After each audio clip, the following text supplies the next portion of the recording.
যাদের গান বাজনার মাধ্যমে রাসূলকে তুচ্ছ তাচ্ছিল্য করা হয়, আমার আল্লাহর সম্মানকে নিয়ে অপমান করা হয়, ওই বাউলের চূড়ান্ত বিচার দেখতে চায়। একজন বয়াতি আবুল সরকার, সে আমার আল্লাহকে নিয়ে স্টেজের মধ্যে ওইটা যেই শব্দ চয়নগুলো করেছে, এই শব্দগুলো অত্যন্ত বেয়াদবি হয়েছে। কথা বলেন ঠিক না বেঠিক? আল্লাহর শানে এমন শব্দ এটা নমরুদও উচ্চারণ করে নাই, যেটা আবুল সরকার নামক ভণ্ড বয়াতি উচ্চারণ করেছে। এমনকি এই বয়াতি মার্কা কিছু বক্তাও আছে, আলেম নামক জালেম আছে না নাই? জুড়ে বলেন। মানে হওয়া দরকার ছিল বয়াতি, হয়ে গেছে বক্তা। কথা বলে না? যেমন গিয়াসউদ্দিন তাহেরি, এগুলো আলেম না বয়াতি? বয়াতি। মমতাজ মনে হয় এত গান জানে না যে গান ও জানে।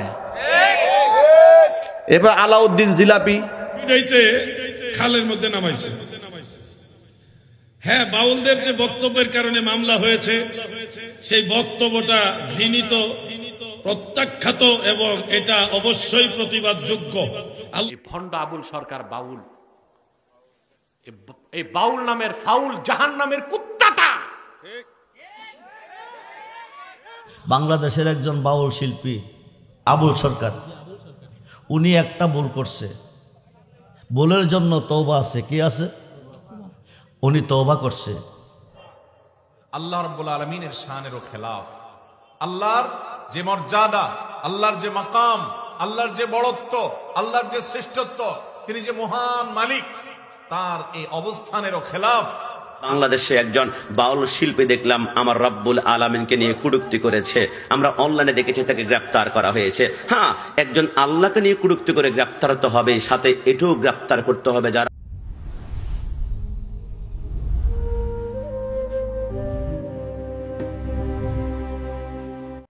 আসসালামু আলাইকুম ওয়া রাহমাতুল্লাহি ওয়া বারাকাতুহু। যারা আমার এই ভিডিওটি দেখছেন দেশে ও প্রবাসে, সবাইকে আন্তরিক মোবারকবাদ। দর্শক শ্রোতা, আবুল সরকার তিনি আল্লাহর শানে কুফরি বক্তব্য দিয়ে গ্রেফতার হয়েছেন। তবে এই বিষয় নিয়ে সবাই কিন্তু আবুল সরকারের শাস্তি চেয়েছেন। তিনি যে আল্লাহর শানে অবমাননা করেছেন বা কুফরি বক্তব্য দিয়েছেন, যে কারণে তার তওবা করার আহ্বান করা হয়েছে এবং কি সর্বোচ্চ শাস্তির দাবি করা হয়েছে। তবে শোনা যাচ্ছে সুন্নিরা নাকি বাউলদের পক্ষ নিয়েছেন, সুন্নিরা বাউলদের পক্ষে মাঠে নেমেছেন, সুন্নিরা ভণ্ড, বাউলরা ভণ্ড, তারা কোনো ধর্মেরই না। এই ধরনের কথা সোশ্যাল মিডিয়া এখন ভেসে বেড়াচ্ছে। দর্শক শ্রোতা, এই বিষয় নিয়ে আজকে আপনাদের সামনে কিছু ভিডিও তুলে ধরবো। যে গুরুত্বপূর্ণ ভিডিওগুলো যদি আপনারা দেখেন তাহলে আপনারা স্পষ্টভাবে বুঝতে পারবেন। দর্শক শ্রোতা, তবে কথা না বেরিয়ে চলুন জামাতের আলেমদের কিছু কথা শুনে আসি। কি কয়? আল্লাহর কথার আগা মাথা পাই না, এই বাজে কথা মহান মালিক আমাদের সৃষ্টিকর্তা আমাদের রব আল্লাহকে নিয়ে বলেছেন। আল্লাহ রাব্বুল আলামিনের কথা নাকি তার কাছে পছন্দ হয় না। আল্লাহ নাকি এক এক জায়গায় এক এক কথা কয়। আল্লাহ কথা মুখ দিয়ে বলে নাকি অন্য কিছু দিয়ে বলে, এমন শব্দ চয়ন করেছেন যা আমার মুখের ভাষা দিয়ে আমার পক্ষে বলা সম্ভব নয়। আমরা বলতে চাই যে বাউল আবুল সরকার আল্লাহ রাব্বুল আলামিনকে নিয়ে এরকম অশ্লীল বাজে মন্তব্য করেছেন, যাদের গান বাজনার মাধ্যমে রাসূলকে তুচ্ছ তাচ্ছিল্য করা হয়, আমার আল্লাহর সম্মানকে নিয়ে অপমান করা হয়, ওই বাউলের চূড়ান্ত বিচার দেখতে চায়। যেই জিহ্বা দিয়ে আল্লাহ রাব্বুল আলামিনকে নিয়ে বাজে মন্তব্য করা হয়েছে, ওই জিহ্বা কেটে ফেলা উচিত। মানিকগঞ্জের মুসলমানকে আমরা ধন্যবাদ জানাই। আজকে সেই ভণ্ড বাউলের আস্থানা তারা ভেঙে কুড়িয়ে দিয়েছে। বাউলকে ফিটাইয়া, জনতা ফিটাইয়া পানির ভিতরে নামায় দিয়েছে। কিছু আউল বাউল আছে না, এই বাটা গিটার তবলা বাজায় গান গাইতেছি, ভালো গান। আমরা বারবার বলতেছি ডুগি তবলা গান বাদ্য যন্ত্র এগুলো কি জায়েজ না হারাম? হারাম। তারপরে করতেছি ভালো কথা কর। তো আল্লাহ রব্বুল আলামিনকে নিয়ে, মহান মালিক আমাদের সৃষ্টিকর্তা আল্লাহকে নিয়ে এমন বাজে মন্তব্য কেমনে বলো যে আল্লাহর কথা আগামাতা নাই? হ্যাঁ, যারা আল্লাহকে নিয়ে এমন কথা বলতে পারে, রাসূলের শানে বেয়াদবি করতে পারে, আল্লাহর শানে বেয়াদবি করতে পারে, আমাদের মহান মালিককে নিয়ে এমন মন্তব্য করতে পারে, আমার তো বিশ্বাস এদের মনে হয় জন্মেরই ঠিক নাই। কথা কান ঠিক কিনা? কোন ভালো মানুষ এই কথা বলতে পারে না।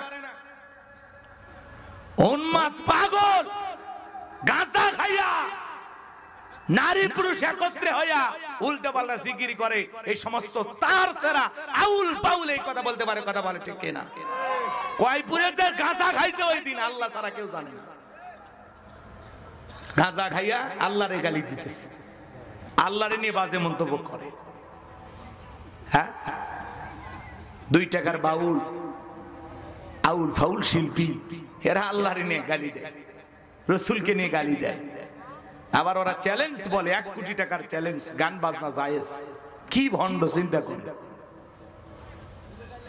সূরা লোকমানের 6 নম্বর আয়াতে আল্লাহ স্পষ্ট বলে দিয়েছেন, লাহওয়াল হাদিস এই শব্দের দ্বারা গান, বাদ্য যন্ত্র, গিটার, তবলা, গানের গায়িকা নায়িকা এদেরকে ক্রয় বিক্রয় করে, এগুলো সম্পূর্ণ আল্লাহ তাআলা হারাম করে দিয়েছেন। কথা বলে না কেন? তো এগুলো ভণ্ডদের বিচার হওয়া দরকার আছে না? এদেশে তো আল্লাহকে গালি দিয়ে পার পায়, রসুলকে গালি দিয়ে পার পায়। কথা বলেন, কথা বলেন। এজন্য আমরা বলতেছি যে এই বাউলকে গ্রেফতার করা হয়েছে, শুধু গ্রেফতার নয়, এদের দৃষ্টান্তমূলক শাস্তি দিতে হবে। আর মানিকগঞ্জের ভাইদেরকে ধন্যবাদ জানাই, যারা গণধোলাই দিয়া আস্তানাটা ভেঙে দিয়েছে। কথা বলেন না কেন? এই সমস্ত ভণ্ডদের আস্তানা বাংলাদেশে থাকতে পারে না। কথা বলে ঠিক কি না? যারা আল্লাহকে গালি দিবে, রসুলকে গালি দিবে, রসুলের আল্লাহর চূড়ান্ত দুশমনদের জায়গা বাংলার জমিনে হবে না। কথা বলে ঠিক কি না? কারা কারা একমত হাত তুলে দেখান। লিল্লাহি তাকবীর, লিল্লাহি তাকবীর। হাত নামান। কষ্ট পাইছেন আমার কথা? আবুল হোসেন সরকার আর জিব্বা কাটা দরকার। কথা বলেন। শালা ভণ্ড একটা, বেয়াদব, চূড়ান্ত বেয়াদব এরা এত বাইরে গেছে। মানিকগঞ্জের এক বাউল নামক ফাউল বক্তা, নাম কি? আবুল সরকার, আবুল বয়াতি, মহারাজ নাম দিয়েছে কি? মহারাজ, মহাশয়তান। মহাশয়তান কেন বললাম? কারণ শয়তানের যে খাসলাত, আল্লাহকে চ্যালেঞ্জ করা, ওই খাসলাতটা ওর মধ্যে আছে। আল্লাহর সামনে যে সে কথাটা বলেছে, নাউজুবিল্লাহি মিন যালিক, এটা তো মুখে আনাও পাপ। একে তো না তার মধ্যে কোনো কোরআনের জ্ঞান আছে, না হাদিসের জ্ঞান আছে। কোরআন হাদিসের জ্ঞান থাকলে তো আর বাউলগিরি করে না, ঠিক কিনা?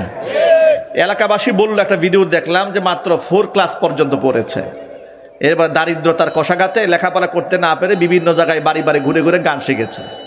উনি হয়ে গেছে এখন পীর, পীরে কামেল। অবস্থাটা কি শোনেন? সে প্রশ্ন করেছে যে আল্লাহ এক মুখে কয় কথা কয়? তার মুখের ভাষাটা বড় জঘন্য। বলে এক মুখে যে 2 কথা বলে, এটা মুখ না আরেকটা শব্দ বলেছে, এটা মুখে বলা সম্ভব নয়। নাউজুবিল্লাহ পড়েন।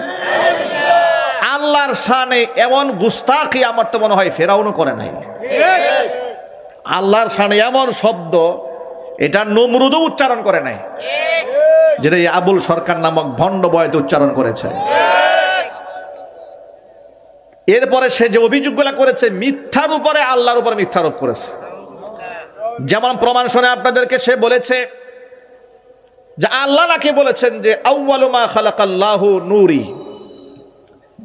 তার ইবারতগুলো শুনেন, সে তার ভুল বলেছে, আমি শুদ্ধটা বলে দিই আর কি। সে বলেছে আউয়ালু মা খালাকাল্লাহু নূরি, আল্লাহ প্রথম আমার নূর সৃষ্টি করেছেন, এক। আবার বলেছে আউয়ালু মা খালাকাল্লাহু রূহ, আল্লাহ প্রথম রূহ সৃষ্টি করেছেন। আবার বলেছে আউয়ালু মা খালাকাল্লাহুল ইশক, আল্লাহ প্রথমে ইশক তৈরি করেছেন। আউয়ালু মা খালাকাল্লাহুল আরশ, আল্লাহ প্রথমে আরশ তৈরি করেছেন। এই যে রেওয়ায়েতগুলো, কথাগুলো, বক্তব্যগুলো, এগুলো একটাও কোরআনও না, হাদিসও না। তো যে কথা কোরআনও না সেটা কি আল্লাহর কথা? যেটা হাদিসও না সেটা রাসূলুল্লাহর কথা? মিথ্যা, বানোয়াট, ভণ্ড, প্রতারক এই গাজাখুর বয়াতিরা যেগুলো বলে, এমনকি এই বয়াতি মার্কা কিছু বক্তাও আছে, আলেম নামক জালেম আছে না? নাই জুড়ে বলেন। মানে হওয়া দরকার ছিল বয়াতি, হয়ে গেছে বক্তা। কথা বলে না? যেমন গিয়াসউদ্দিন তাহেরি, এগুলো আলেম না বয়াতি? বয়াতি। মমতাজও মনে হয় এত গান জানে না যে গান ও জানে। এবার আলাউদ্দিন জিলাপি, কথা বলে না কেন? আজকে দেখলাম এই আবুল সরকারের জন্য বয়াতি এই জিলাপি, আলাউদ্দিন জিলাপি, সে লাইভ করতেছে। যাহারে এই বয়াতিদের সাথে এই কাজটা করা ঠিক হচ্ছে না। কত মায়া লেগেছে, কারণ জাতে জাতে তো এক, ঠিক না বেঠিক জুড়ে বলেন? কত মোহাব্বত লেগেছে এক বয়াতি আরেক বয়াতির জন্য। আমার প্রশ্ন হচ্ছে, আল্লাহ রাব্বুল আলামিনকে নিয়ে কটূক্তি করার পরেও তোর জাতে আল্লাহর মোহাব্বত না লেগে বয়াতির মোহাব্বত লাগে, তোরে মুসলমান বলবো কোন দুঃখে? বাউল আল্লাহর শানে বেয়াদবি করছে, শুনছেন? এইরকম বেয়াদবি আমার আত্মহত্যা করতে মন চায়, সহ্য হয় না, কিছু করতে পারি না, এই ব্যথায় আত্মহত্যা করতে মন চায়। যদি আমার আত্মহত্যা জায়েজ হলে আমি আত্মহত্যা করতাম, কিন্তু আল্লাহ তার রাসূলের শানে বেয়াদবির কথাটা শুনতেও বেয়াদবির কোনো কথা আমার বরদাস্ত হয় না। এই ভণ্ড আবুল সরকার বাউল, এই বাউল নামের ফাউল জাহান্নামের কুত্তাটা আমার আল্লাহর শানে যে বেয়াদবি করেছে, আমি তা মুখে উচ্চারণ করার সাহস রাখি না। আপনার তার ফাঁসি চান? আমরা তার ফাঁসি চাই। ভণ্ড ফরহাদ মজহার, ও আস্তিক কি নাস্তিক আমি জানি না, তবে ফরহাদ মজহার মুসলমান না, কাফের। সে হুমকি দেয়, আবুল রে গ্রেফতার করা মানে আমাকে গ্রেফতার করা। বেটা ফরহাদ, তুমি কোন বাংলাদেশে? তোমারে গ্রেফতার করলে কে কি করবে বাংলাদেশে? বাড়াবাড়ি ছেড়ে দাও। ভণ্ড বুদ্ধিজীবী ফরহাদ মজহার, তৌহিদি জনতা তোমাকেও রাজপথে পেলে কোদাল দিয়া দাড়িগুলো চাইছা জুতা পেটা করে বাংলাদেশ থেকে বের করে দিবে তোমাকে। মর্যাদা কিভাবে আল্লাহ দিয়েছেন, যে আল্লাহর সকল সৃষ্টি এই সব কার সেবায় সৃষ্টি করা হয়েছে? মানুষের সেবা। আর মানুষকে আল্লাহ তাআলা সৃষ্টি করেছেন কার গোলামির জন্য? আল্লাহর গোলামির জন্য।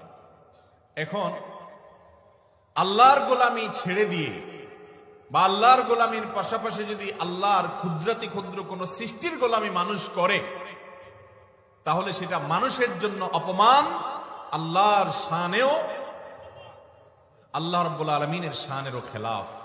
আল্লাহর যে মর্যাদা, আল্লাহর যে মাকাম, আল্লাহর যে বড়ত্ব, আল্লাহর যে শ্রেষ্ঠত্ব, তিনি যে মহান মালিক, তার এই অবস্থানেরও খেলাফ। আর মানুষ যে সৃষ্টির সেরা, তারও খেলাফ। কিভাবে? আমরা আজকের এই মাহফিলে এখানে একজন সভাপতি আছেন, গণ্যমান্য ব্যক্তিরা আছেন। ধরেন কোন একটা রাজনৈতিক সভায় দেশের প্রধানমন্ত্রী, সরকারের প্রধানমন্ত্রী আসলেন, তার জন্য যে চেয়ার রাখা আছে, তাকে বরণ করার জন্য যে মালা রাখা আছে, ফুলের তোড়া রাখা আছে, ওই এলাকার একজন চকিদারও আছেন আর কি ওখানে। ওই চকিদার সাহেবকেও যদি একইভাবে বরণ করা হয়, প্রধানমন্ত্রীর পাশাপাশি একই রকমের আরেকটা চেয়ার দিয়ে তাকে বসানো হয়, এতে প্রধানমন্ত্রী খুব খুশি হবেন? কি করবেন?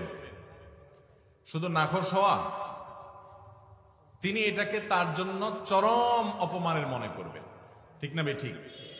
যে আমি প্রধানমন্ত্রী, অথচ আমারই একজন সাধারণ, অত্যন্ত নগণ্য একজন সাধারণ চাকরিজীবী, তাকে আমার আসনে বসিয়ে দেওয়া হলো, আমার সমান মর্যাদা দেওয়া হলো।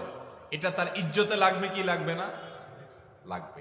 দর্শক শ্রোতা, আপনারা দেখতে পেয়েছেন জামাতের আলেমরা কিন্তু গিয়াসউদ্দিন তাহেরি হুজুর এবং কি আলাউদ্দিন জিহাদি হুজুরকে নিয়ে বাজে মন্তব্য করেছেন, যে গিয়াসউদ্দিন তাহেরি এবং কি আলাউদ্দিন জিহাদি নাকি বাউলদের পক্ষে কথা বলেছেন, আর আবুল সরকার যে আল্লাহকে অবমাননা করেছেন তার কোনো প্রতিবাদ করেননি এবং কি পক্ষ নিয়ে কথা বলেছেন। আসলে কি ব্যাপারটা তাই? দর্শক শ্রোতা, চলুন তাদের কথা শুনেছেন। এখন সুন্নি আলেমদের গিয়াসউদ্দিন তাহেরি এবং কি আলাউদ্দিন জিহাদি এবং কি গোলাম রব্বানী কাশিমি হুজুর এবং কি আব্দুর রহমান রেজবি, তারা কি বলেছে তাদের বক্তব্য শুনে আসি। বাংলাদেশের একজন বাউল শিল্পী আবুল সরকার, উনি একটা ভুল করছে, ভুলের জন্য তওবা আছে। কি আছে?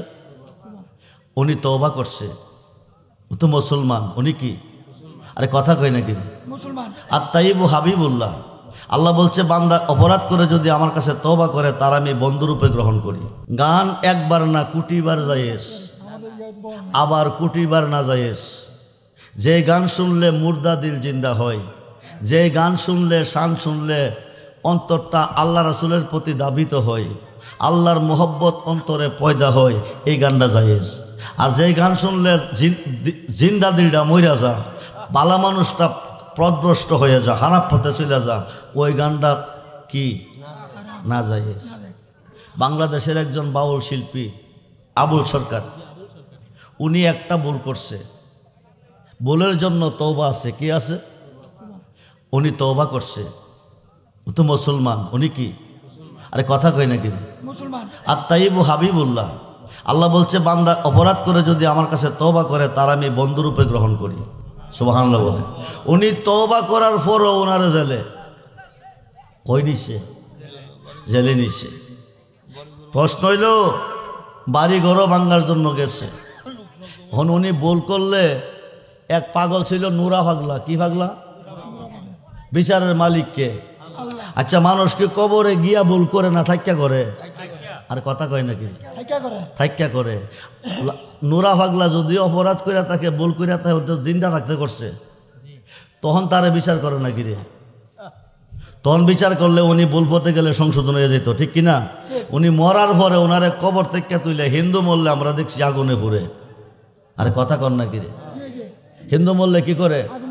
হেবাডারে কবর থেকে তুইলা বাইরে এসে আর ফুটছে। আপনারা ফেসবুকে দেখছেন, ইউটিউবে দেখছেন। কবরে শোয়ানোর পরে মুনকার নাকিরা তিনটা প্রশ্ন করছে না? মান রাব্বু কামান দিনু কামান হাজার রাজুল। যদি প্রশ্নের উত্তর দিতে পারে আল্লাহর কাছে ভালো, যদি না দিতে পারে আল্লাহর কাছে খারাপ। বিচারের মালিককে। আর বিচারের মালিককে আপনারা, বিচারের মালিককে আল্লাহ। যে রাব্বানা ইন্নাকা জামিউন নাস লিয়াউমি লা রাইবা ফি ইন্নাল্লাহা লা ইখলিফুল মিয়াদ। রাব্বানা আল্লাহ বলে ইন্নাকা নিশ্চয় জামিউন জামায়াত করবে লিয়াউমে ওই দিবসে লা রাইবা ফি তাতে কোনো সন্দেহ বা নাই। বিচার তো আল্লাহ হাসরের মাঠে করবে, ঠিক কিনা বলেন? হাসরের মাঠই তো বানাইবো বিচারের জন্য। খালের মধ্যে নামাইছে। হ্যাঁ, বাউলদের যে বক্তব্যের কারণে মামলা হয়েছে, সেই বক্তব্যটা ঘৃণিত, প্রত্যাখ্যাত এবং এটা অবশ্যই প্রতিবাদযোগ্য। আল্লাহ তাআলার শান ও আজমতের ব্যাপারে এই ধরনের শব্দ চয়ন গ্রহণযোগ্য না। সেই নিরিখে যেই মুফতি সাহেব মামলা করেছেন, প্রশাসনের কাছে দ্বারস্থ হয়েছেন, আমরা তার সাথে সহমত পোষণ করছি, তাকে সাধুবাদ জানাই। কারণ আল্লাহর ব্যাপারে, আল্লাহর নবীর ব্যাপারে, ইসলামের মৌলিক ব্যাপারে কোনো ধরনের কনসিডার করা যাবে এবং সাথে সাথে ইসলামের সৌন্দর্য হলো তাকে ফিরে আসার, ভুলটা সংশোধন করারও সুযোগ দিতে হবে। একটা ভুল করলেই যদি তাকে ফাঁসি দিয়ে দিতে হবে, এর চেয়ে বড় বড় ভুল তো আপনার আর হুজুররা করছে, ওগুলি কি করবেন? মানুষকে সংশোধনের সুযোগ দেন, মানুষকে ভালোবেসে তাকে ফিরে আসার, সঠিক জিনিসটা গ্রহণ করার সুযোগ দিতে হবে, ঠিক কিনা? আইনের মাধ্যমে, ধারাবাহিক শৃঙ্খলার মাধ্যমে, সিস্টেমে তার একটা বিচার হবে, তারপর একটা সমাধান হবে, তার ফিরে আসাটা, ইমানের পরিপূর্ণ রাস্তায় ফিরে আসাটাই হলো আমাদের চাওয়া। এখন আপনি তার অনুসারীদেরকে পিটাইতে পিটাইতে খালে নামাইবেন, পানিতে লাফায় পড়তেছে জান বাঁচাইবার জন্য, তাহলে আপনি আর মামলা করছেন কি জন্য? আইনের কাছে দ্বারস্থ হয়েছেন কেন? আপনি তো নিজেই আইন হয়ে গেছেন। এখন প্রশাসনের কাছে আপনি মামলা করলেন, আইনের কাছে সহযোগিতা চাইলেন, এখন নিজেই ফিডান শুরু করেন, তাহলে তো আপনি আইন হাতে তুলে নিলেন। তাহলে আইনের কাছে মামলা করে, প্রশাসনের কাছে মামলা করার কোনো লাভ হইল না। এই জন্য বলছি, ইসলাম কোন উগ্রতা পছন্দ করে না। জেহাদ যদি হয় তাহলে জেহাদ ঘোষণা করেন। জেহাদ ঘোষণা না করে কারো গায়ে হাত দেওয়া যাবে? সে যদি নাস্তিক হয়, সে যদি বিধর্মীয় হয়, তার গায়ে হাত তোলার অধিকার আমার নাই। আইন হাতে তুলে নেওয়ার কোন সুযোগ নাই। আল্লাহ তাআলার দয়ায় আমরা দ্বীন ইসলামের মধ্যে আছি, শান্তির ধর্মে আছি, সবচেয়ে উত্তম ধর্মে, একমাত্র মনোনীত ধর্মের মধ্যে আমরা আছি। এই জায়গা থেকে আমাদের কাছে হিন্দু ভাইরা নিরাপদ থাকতে হবে। অন্য ধর্মে যারা আছে তাদেরকেও আমরা তাদের ধর্ম পালনের স্বাধীনতা দিতে হবে। আমরা তাদের ধর্ম পালন করব না, কিন্তু তাদের কাছে বাধা দিতে পারবো না। আমরা আমাদের ধর্মের কথা বলবো, আল্লাহ যাদেরকে কবুল করে তারা হেদায়েতের দিকে আসবে, কিন্তু কারো ধর্মের ব্যাপারে বাড়াবাড়ি করা যাবে। একজন বয়াতি আবুল সরকার, সে আমার আল্লাহকে নিয়ে স্টেজের মধ্যে ওইটা যেই শব্দ চয়নগুলা করেছে এই শব্দগুলো অত্যন্ত বেয়াদবি হয়েছে। কথা বলেন ঠিক না বেঠিক? এই জন্য এই সমস্ত কথাগুলোকে আমরা আহলুস সুন্নাত ওয়াল জামাত সমর্থন করি না। এক নম্বর কথা হলো এই সে যে অন্যায় করেছে, যে বক্তব্য দিয়েছে, এটার জন্য অবশ্যই তাকে মাপ চেতে হবে। এবং রাষ্ট্রীয়ভাবে অতীতেও দেখেছি অনেকে নবীকে গালি দিয়েছে, অনেকে আল্লাহকে গালি দিয়েছে, অনেকে শরীয়তের বহির্ভূত অনেক কথা বলেছে। এই জন্য এই দেশের মধ্যে লাগাতার এইভাবে যদি চলতে থাকে, যদি বিচার না থাকে, এইভাবে চলতেই থাকবে। অতীতের বিষয়াদির ব্যাপারে যদি বিচার হইতো তাইলে কখনো কেউ মস্কারা করেও আল্লাহ এবং নবীর শানে কোনো বিয়াদবি করতে পারতো না। কথা বলেন ঠিক কিনা? এই জন্য আমার নবী, আপনার নবী বলছেন, যদি কোথাও কোনো অন্যায় হয়, আমার নবী, আপনার নবী বলতেছেন, তোমরা হাত দিয়ে প্রতিহত করবা, আর না হয় তোমরা জবান দিয়ে বলবা, আর না হয় মনে মনে ঘৃণা করবা। এবং যদি এই তিনটার একটাও যদি তোমার মধ্যে না থাকে তাইলে মনে করবা তোমার ভিতরে ঈমান নাই। কথা কোন ঠিক কিনা? এই জন্য আমি যারাই কথা বলেন সবাইকে বলবা, কথার ভিতরে এমন কথা বলবেন না যেই কথাটা আল্লাহর সঙ্গে বিয়াদবি হয়। কথা বলেন ঠিক কিনা? বলেন। সতর্কতার সাথে কথা বলতে হবে। যদি অতীতে কেউ কোনো বিয়াদবি করে থাকে, আমি বলবো অনতি বিলম্বে তওবা করতে হবে। এবং রাষ্ট্রীয়ভাবে বলবো এমন একটা আইন করে দেন, কেউ যদি আল্লাহ এবং নবীর বিরুদ্ধে কথা বলে তার বিরুদ্ধে সর্বোচ্চ আইন আমরা চাই কি চাই না?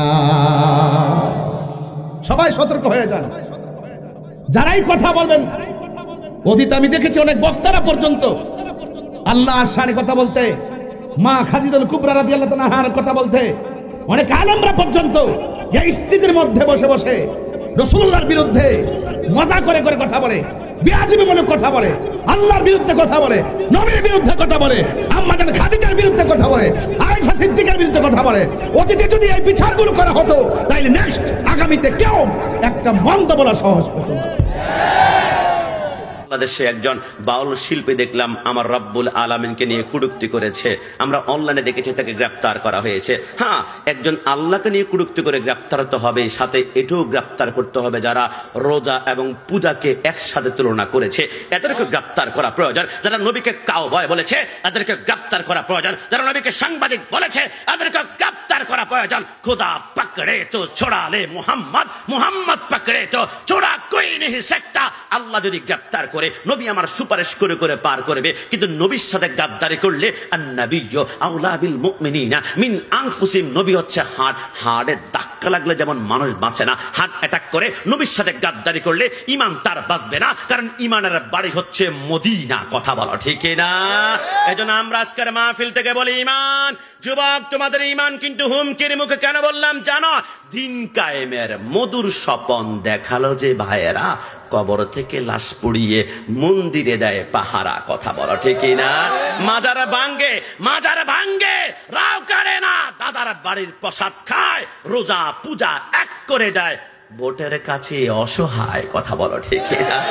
দর্শক শ্রোতা, আপনারা দেখতে পেয়েছেন আবুল সরকারের বিষয় কিন্তু তারা স্পষ্টভাবে তুলে ধরেছেন যে আবুল সরকার আল্লাহর শানে কুফরি বক্তব্য দিয়েছেন এবং কি অবমাননা করেছেন, যে কারণে তার বিরুদ্ধে মামলা হওয়ার কারণে তিনি গ্রেফতার হয়েছেন, তার দৃষ্টান্তমূলক শাস্তির দাবি করেছেন।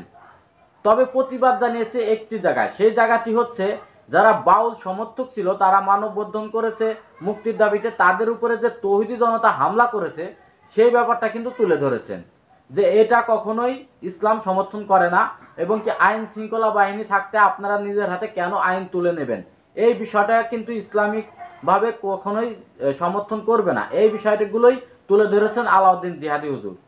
তাহলে এই যুক্তিগুলো কি খারাপ? আরে এই কথাও বলেছেন বাউলরা যেহেতু আল্লাহর শানে অবমাননা করেছেন, তাদের বিরুদ্ধে মামলা হয়েছে, তাদেরকে দৃষ্টান্তমূলক শাস্তি চেয়েছেন।